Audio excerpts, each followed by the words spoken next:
You can be losing hair even though it still looks completely normal. And that's what makes early hair loss so easy to miss. It usually doesn't start with the obvious bald spot or receding hairline. Your hair can still look thick in the mirror while the first signs are already showing up on how much you shed, how much your hair grows, and even how thick individual strands are. The good news, if you know what to look for, you can spot some of these signs before the thinning becomes obvious. And in this video, I'm going to show you 5 of them, including a couple you can check out at home tonight in less than 2 minutes. Because the earlier you catch hair loss, the more you can do to protect the hair that you still have. Hi, I'm trichologist Bobby Spence. I'm a certified trichologist, and over the past 20 years, I've helped thousands of patients improve their hair growth and density. And there's one pattern I see over and over again in my practice. Guys notice they're shedding a little bit more, their hair isn't growing the way it used to, or they can see slightly more scalp than before. But because their hair still looks fine overall, they just brush it aside. And by the time they actually book a consultation, that hair loss may have been progressing for months, even years. A big reason hair loss is so easy to miss early is miniaturization. Your follicles suddenly don't start producing hair. They gradually start producing hairs that are thinner, shorter, and spend less time growing. And because different follicles miniaturize at different rates, you can have normal thick hairs sitting right next to hairs that are already getting finer. That's why looking for the obvious thinning isn't always enough to tell you whether you're actually starting to lose your hair or not. So instead of waiting for the mirror to tell you something, here's what to actually look for.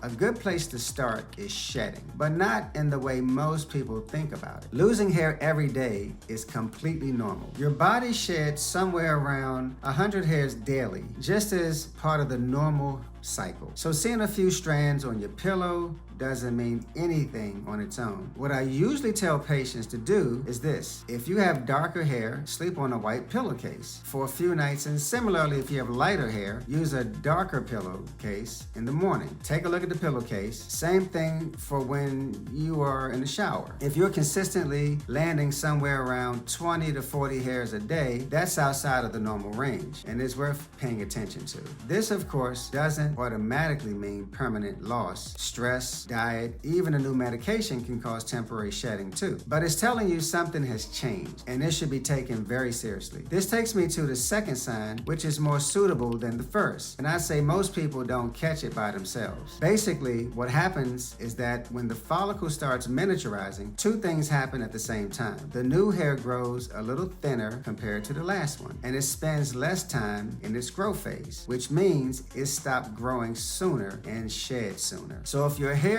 used to grow fast and needed regular trims, and lately it seems slower, or you're going longer between haircuts than you used to, then in that case, more often than not, that's a sure shot sign that the hair growth cycle is shortening. And it tends to show up before you notice any real changes in hair density. Moving on to the third sign. Now there's a quick test for this, and it takes only 2 minutes. Grab a flashlight or just your phone's flash and have someone take a close photo of the top of your scalp. Then do the same near the back of your head, around the nape of your neck. Now compare the 2 side by side. The back of the scalp is almost always the last area affected by pattern hair loss, so it works as your baseline. It shows you what your density actually is supposed to look like. If there's noticeable more scalp showing through the top compared to the back, that gap is telling you something the mirror itself won't. Now the 4th sign might be the most useful sign in the whole video, and it's the one almost nobody's heard of. It's called diameter diversity.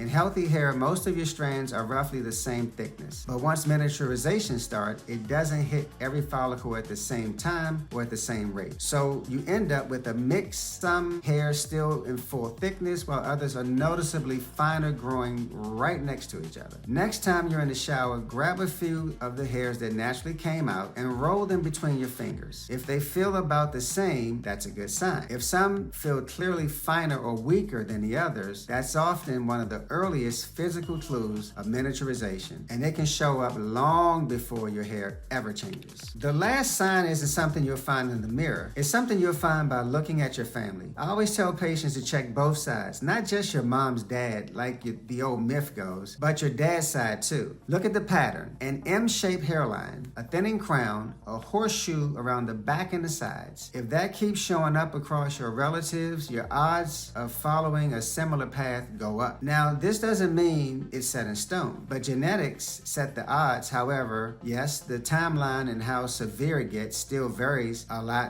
from person to person. So if you're already noticing one or two of the other signs I just went through, and there's a strong family history behind you, that's when I pay closer attention. Because with hair loss, when you catch these changes, it can make a real difference. When a follicle is only partway through miniaturizing, it can often be brought back to close to its original thickness with the right treatment. But once it's shrunk past a certain point, the goal changes. It becomes less about restoring what you've lost and more about protecting what you still have. And that's really why I wanted to walk you through these early signs in the first place. They give you a chance to notice hair loss while there's still something that you can do about it. So if you notice yourself in one or two of these signs, that's honestly a good thing. Catching this early gives you a lot more options than catching it late. The first step is always the same. Go see a dermatologist. They may bring up something like minoxidil or finasteride, and both can work, but they also come with potential side effects. And even,